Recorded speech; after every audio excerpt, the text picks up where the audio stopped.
Hello, my name is Stanislas Dehaene. I am a French cognitive neuroscientist. I study the brain, and today I would like to tell you about our research on how the brain learns to read and why it is pertinent for education. My laboratory, situated just south of Paris, specializes in viewing the brain through various means. And I think you are aware now that we have a growing panoply of brain imaging methods, which include functional magnetic resonance imaging, as well as electroencephalography and magnetoencephalography to track the dynamics of brain activity.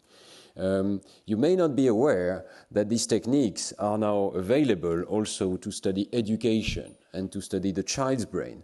It is entirely feasible these days with training with a mock scanner and welcoming of children inside that scanner to have excellent images of the child's brain as it is learning, even to do repeated scannings, and these children are extremely happy to come to the lab and participate in this research. All they need to be told is that they are like astronauts inside this spaceship, and that not moving, which is very important for us, they contribute to science, but also contribute to the spaceship not moving. With this, we can study how education changes the brain. I would like to mention in this slide what I think brain science can bring to education. This is a very simple point. I think it's a shame that teachers know more about the workings of their car than they know about the working of the brain of their children. I mean it. I think if you want to change the system, you have to understand how it works and what are the rules of operation. And I believe that empowering teachers with the appropriate knowledge of the principles of brain plasticity and education will lead to better classroom practices. There's a lot we know already in cognitive neuroscience which is relevant. The competencies of the young child for vision, language, numbers, many others. How learning works, the role of attention, the role of reward, the role of sleep, the importance of sleep for consolidation of learning, the transfer from explicit to implicit knowledge, many other topics are relevant. I also think that cognitive science can help measure progresses in education, and experimentation is absolutely essential in order to test education protocols and to quantify their effects on behavior and on the brain. And finally, I believe also that cognitive neurosciences can participate in the development of teaching devices, such as school curricula, manuals, or software. I'll give an example of that at the end. So, today I want to talk specifically about the topic of reading and what we understand about it from the brain's point of view. If you had not learned to read, any page of text would look to you like this stone, a texture, but no meaning. But because you've learned to read, you can have a conversation with the deceased. You can speak to the dead, you can listen to the dead with your eyes, because you can read what they wrote 2,000 years ago. You can communicate thoughts to the mind through the eye, which is the great invention of the world, according to Lincoln. So how does that work? Well, this is a picture of your left hemisphere. The left hemisphere of the brain is most essential for language and reading. And just to orient you, this is the back of the brain, this is the front of the brain. It's been slightly inflated, so you can see inside the folds. And now I want to show you the activation of the brain as you read one word. We see it in time. So let me start this. Here we go. And you have the word unfolding from the back of the brain to the front of the brain. It will loop several times. You can see the information enters into the occipital pole, which is the visual side of the brain, moves into the ventral areas, and then explodes into the left hemisphere distributed activity. I have no time, of course, to explain to you all of the details of this brain activity, but I want to show you a sort of caricature that you can remember. And this is very simply that reading starts as any other visual stimulation in these generic visual areas of the occipital pole of the brain, but then very quickly moves into an area that we have discovered, which concentrates the recognition of the written word. I have called it the brain's letterbox, because it is where we store our knowledge of letters. And from there, what you have seen is this explosion of activity into at least two networks, one that concerns the meaning of the words, and another that concerns the pronunciation and the articulation of the word. And so we can say essentially from the brain's point of view that learning to read consists first in recognizing the letters and how they combine into written words. And second, connecting them to these systems coding for speech sounds and for meaning.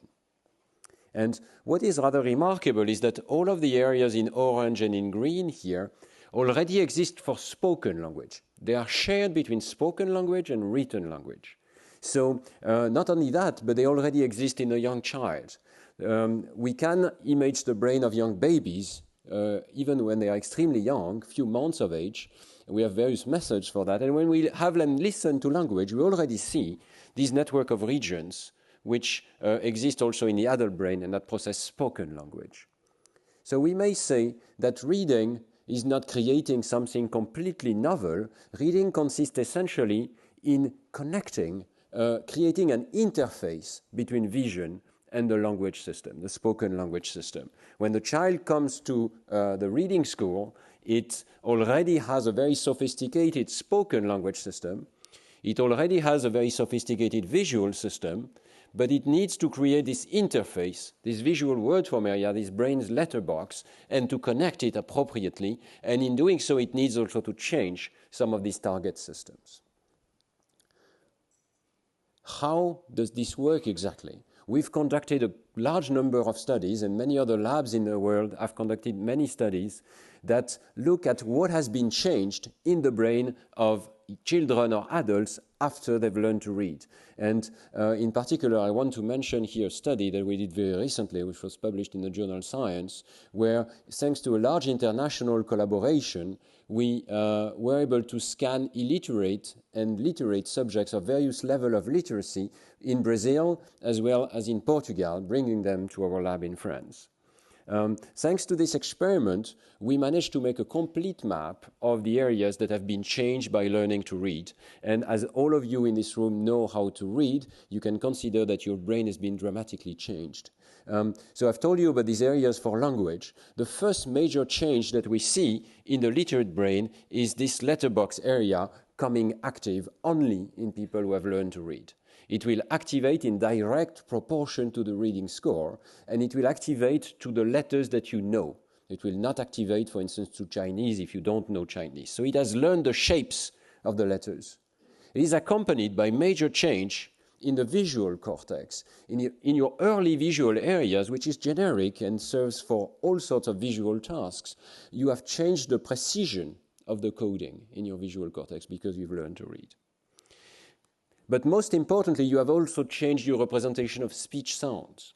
If you've learned an alphabetic language, you have changed the way your cortex codes the phonemes of speech, the elementary components of speech. And learning to read is to a large extent the capacity to attend to the individual phonemes of speech and to attribute them different letters. When we see this map, of course, we could think that the connection between these areas must also be changed. And I'm happy to say that with new methods for identifying the connections of the human brain, we can also track these changes. We can see, even in a living person, all of these fiber tracks that connect different brain areas. We can see their microstructure. And what we see is that, indeed, this particular connection bundle which exists in all brains is reinforced and is being changed in people who have learned to read. And there is a good likelihood that this bundle is involved in connecting the letters to the sounds bidirectionally. When you hear a sound, you can also think about these letters. This change is subtle, but it is an anatomical change. So the anatomy of the brain is also changed because children learn to read. We make these essential changes that, of course, create a whole new modality of input of language. There are lots of things we've understood about the details of this process. I want to give you a few. The first thing is, what does this area do before we learn to read?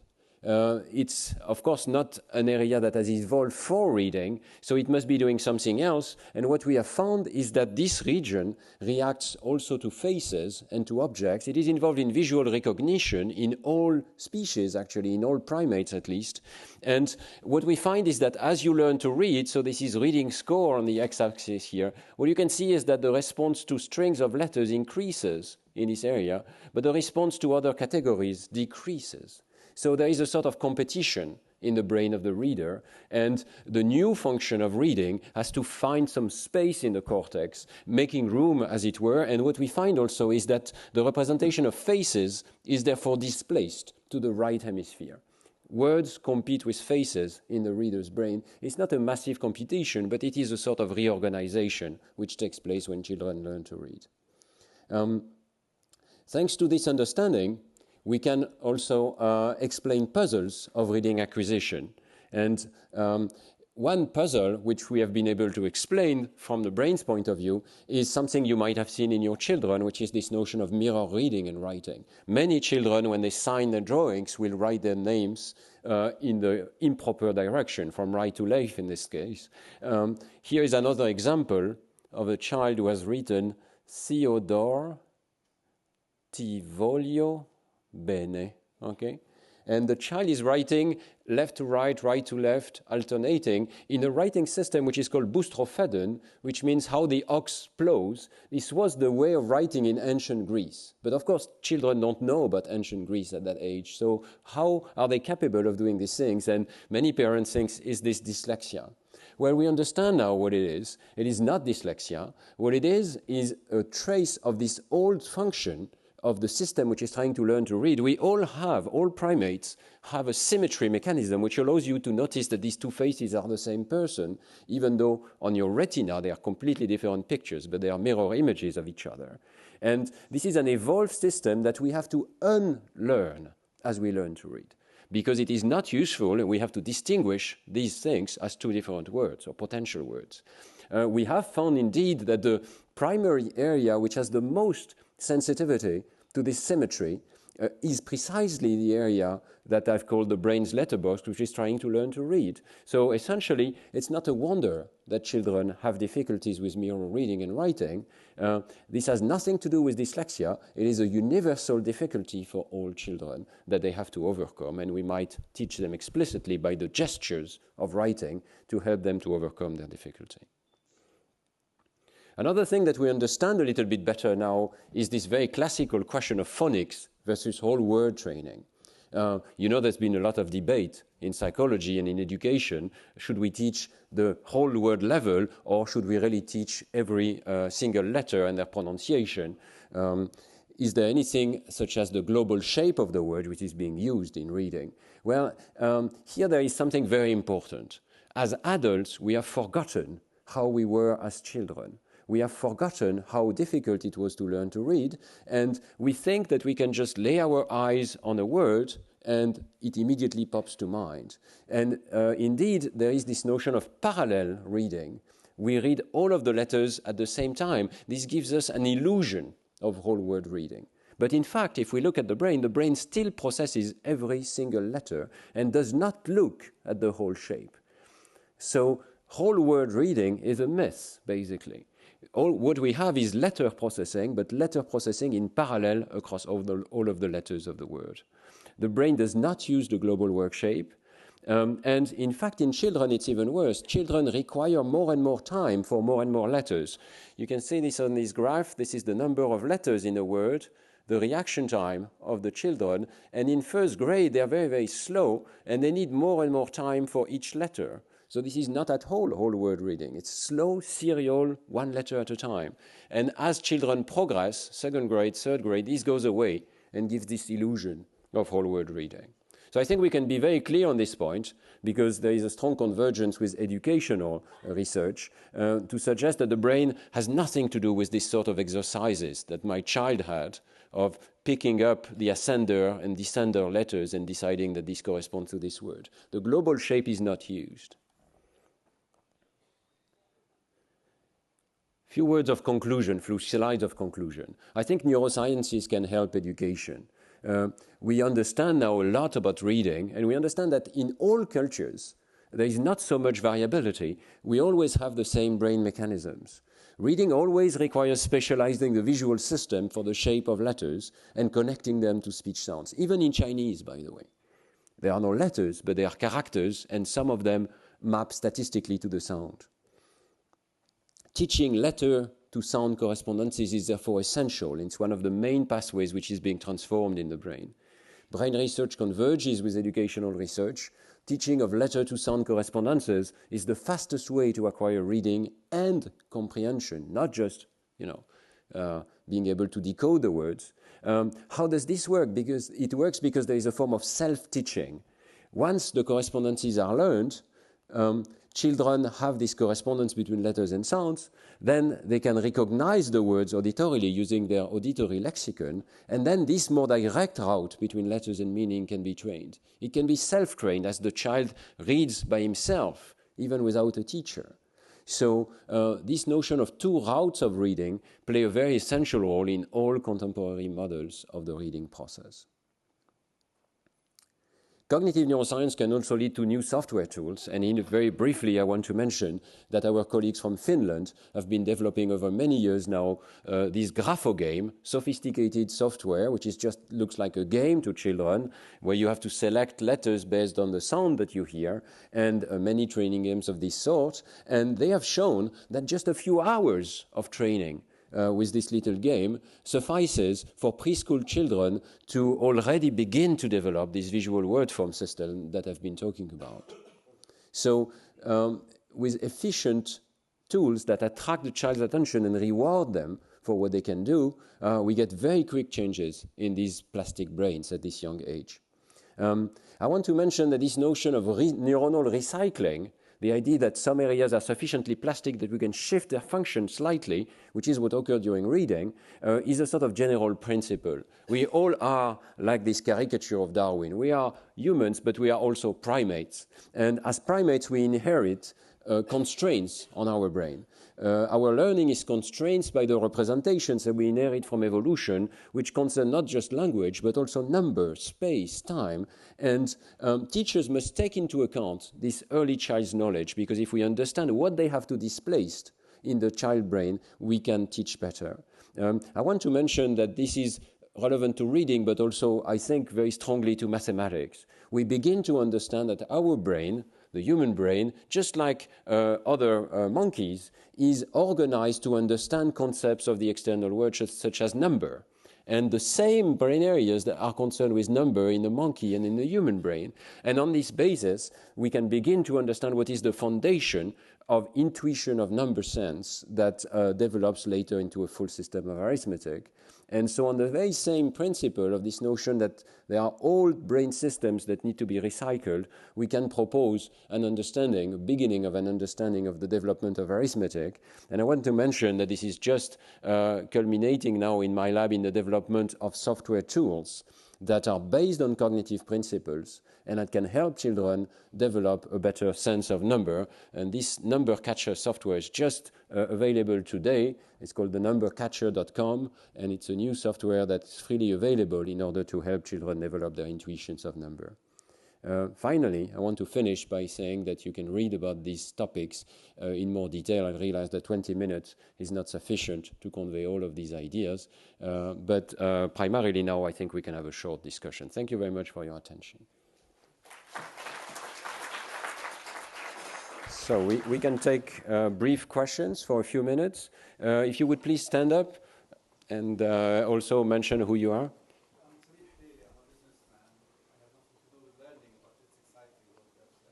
Ah, yes, wait for the microphone, sorry. Could we have a microphone for this gentleman? Do you? No microphone? Okay, speak up. And I may repeat the question maybe. I have two questions actually. One is the timing, because if we are talking about children learning to read or to count, what about old people? If they didn't learn it while they are at 4 or 5, can they do it with the same speed as children are? Excellent question. Maybe I'll answer this one first.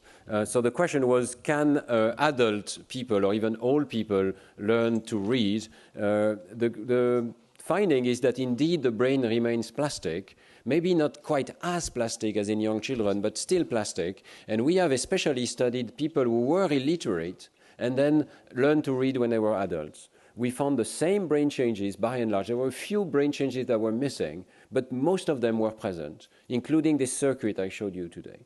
So people can learn when they're adults. They're probably just a little bit slower.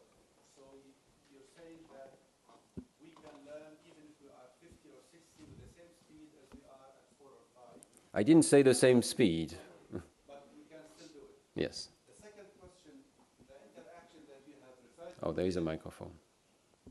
The channeling of information from visual to analysis, etc. Is it a chemical reaction?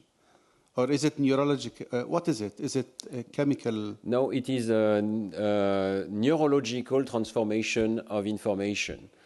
We believe that each brain area is computing, extracting some specific aspect of information. So first you start with essentially local features in the image, maybe a little stroke here and there. Then the brain extracts the presence of letters, combinations of letters, and finally it extracts the sound patterns in these other areas or the meaning patterns. And the connections essentially transmit this information from one stage to the next. Can medicine, can chemicals that we create accelerate this process or make it less? Can we learn faster with some medicine in the future? That is a wonderful and difficult question. At the moment, there is no real proven smart drugs, but there are effects, for instance, of attention. I rather believe, especially in the context of this education conference, that we should modify the brain's inner chemical systems. And there are inner chemical systems that help you focus your attention and are sensitive also to reward. So when you give the child a reward, you are changing its brain chemical composition in a way which reinforces the behavior and makes the child happy, of course. Sleep is a very essential component of this learning algorithm. And I should mention that there are beautiful studies showing that giving children more sleep is one way to help them learn. So in many cases, especially in cases of attention disorders, we can help children by giving them more sleep. Do we have time for perhaps another question, Madame? Can we have the microphone? Oh, you already have the microphone, so then we'll take you second. Okay. Yes, my question is about dyslexia. I'm not dyslexic myself, but there are dyslexic people in my family. And having learned in the French system, I learned the letters cursive in writing and printed in reading, and I'm a very bad speller. But I'm left-handed, and I'm very visual, and now that I use a computer, I see my mistakes. When I type, I see them, but they are printed. But when I when I do cursives, I don't see them. So maybe I'm just revealing something to you that will help you in your research, but did you research about dyslexia? Yes, there is a lot of research about dyslexia, and we understand now that it is, to some extent, we can see anomalies in the very circuits that I showed you today. Especially, we think that the connection system of the brain may be abnormal in dyslexia. So maybe these connections are missing or in not sufficient number. We also know that the setup of the brain quite early on, maybe even during a pregnancy, is not quite right in some of these areas. Not dramatical, so it can be compensated. And I would like to mention, since you mentioned cursive writing, yes, that this is something extremely important in teaching. There is very beautiful research contrasting children who have been taught with or without cursive writing. Cursive writing is good for the brain. It adds another circuit which has to do with recognizing the gestures of writing, and it helps children learn to read. This is very well demonstrated now, perhaps because it helps break this symmetry that I was talking about. P's and Q's become very different when you write them. We don't exactly know the mechanism, but we know that backward. It is... Children still write backward when they do cursive. I mean, yes, but it helps them to write in the proper direction. And as in, for instance, the Montessori system, you can prepare children to learn to read. Preparation exercises include writing or just making drawings from left to right, if you are in a left to right writing system, making curves, and also training exercises for phonics, which are very well demonstrated. So preschool should also be preparing children for learning to read, and phonics exercises can help a lot. What about the left-handed, right-handed, as opposed to using the right side of your brain? Well, I think maybe we should give a chance to, of another person maybe to ask a question. But did you have a question, or someone here? Yes, you did.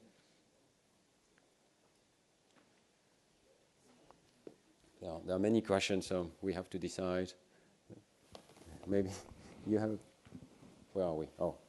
Yes. I don't seem to control anything about the questions. So go ahead. Okay.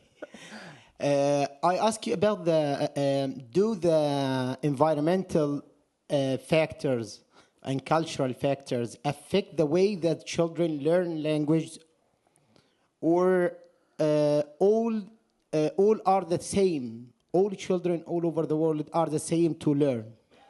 That's a very nice question. We think that the brain mechanisms are very universal. Children have the same basic layout of the brain circuits. But you mentioned culture and the environment, and this is an essential component. Children, the predictors of learning to read in young children are how well they are in phonics, this understanding of the sound systems of language, and also what is the size of their vocabulary, spoken vocabulary.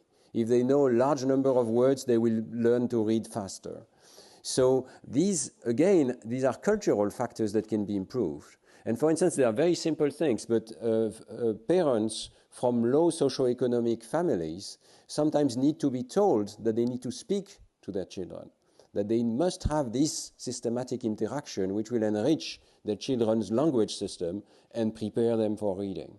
So I think we can help reading way in advance, even if we keep reading at the age of 6 or 7, preparing children to learn to read at the age of 3, 4, 5 by enhancing their vocabulary and their sound system of language. Yeah, thank you. Now,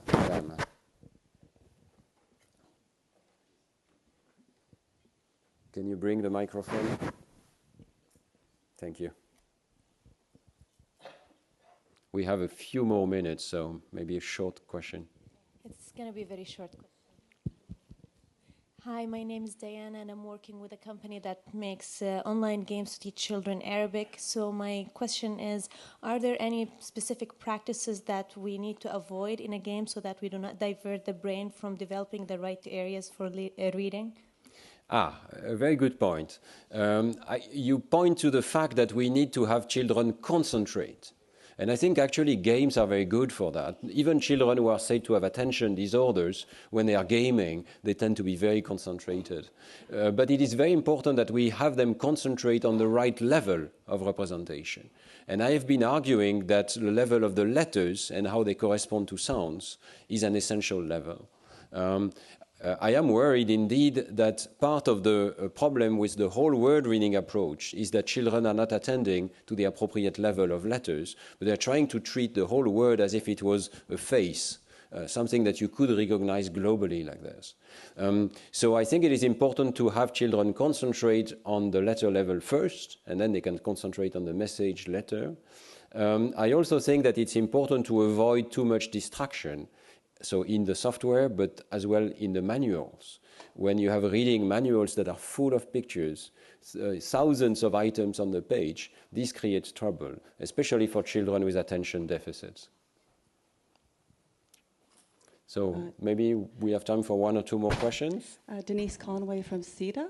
Over here. Where are you? Oh, okay. Yeah, I just wanted to ask you about the role of parents or some literate person who reads to the child little storybooks before they have an interest actually in the words per se, but focusing on pictures and then creating a love of or an interest in learning, and then a motivation to understand that there are letters and words that actually apply to some meaning in the actual storybook. And my second question is around, is there an age that is actually too early in which to try and get your child to learn to read?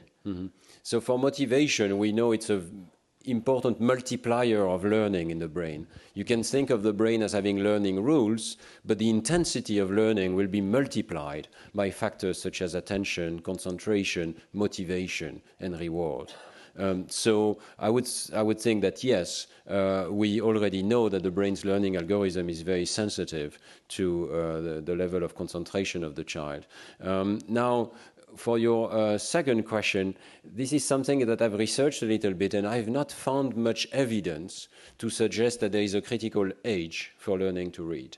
As I was answering earlier, even adults can learn to read, and they do so with the same brain systems. They might be a little bit slower, we don't really know, because the learning experience, of course, is completely different when you're an adult, so it's very difficult to compare quantitatively. In the other direction, should children learn to read at the age of 5 or 4? There are some examples of this happening spontaneously in many families, and as far as we can see, it's not damaging, and it's again teaching the same circuits. So I think the answer from science is just we don't know. You know, sometimes scientists have to be very modest and just say we don't know. I really think that from what we know, there may be no damage at all being done by learning to read earlier. But at the same time, I'm very sensitive to the idea that young children must be, in these very creative years, active, you know, moving, creating, playing with mathematical objects or games. So there's a lot more than reading, and maybe reading can wait until the age of 6 or 7. In the previous session, it was mentioned that Switzerland tends to teach its children to read later, and as far as we can see, it's just as fine, right? There are many, many questions. We have 1 minute left, so I think we have time for one question. Whoever has the microphone or is close to it. Go ahead. Can you stand up and say who you are? Yeah. Hi, my name is Zahra. I'm from Pakistan.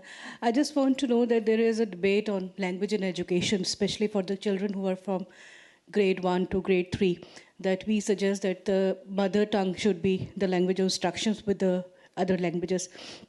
Do you have any, can you suggest us how many languages a child can learn till grade, like year 8 or 10? Thank you. First of all, I want to say that the speed of learning is not something so easy to determine because it varies depending on the language. And there is beautiful research showing that Italian, for instance, can be learned in 3 months because it's a completely regular system. Every letter corresponds to a sound. English is probably the world's worst alphabetic language. I'm sorry to say that's the one we choose because there are many irregularities, and it is known that children will need 2 more years to achieve the same level as in Italian or in other regular languages. So, but typically, even in English, after 3 years of training, in grade 3, children should be readers. And there is no reason for a pedagogy not to achieve success in reading in 1 year for regular languages. I was in Brazil recently, and they said that they wanted to have training to read in 3 years. And I kept telling them, no, in your language should be 3 months, or maybe 6 months, or 1 year, but not more. At that age, you can learn to read in other languages, which was your original question. Languages will combine into the same areas, and we don't exactly know what's happening in bilinguals for the moment, but we see no cost. There seem to be rather savings. When you've already learned one language, you can read a second one faster. Thank you very much for your questions and your attention.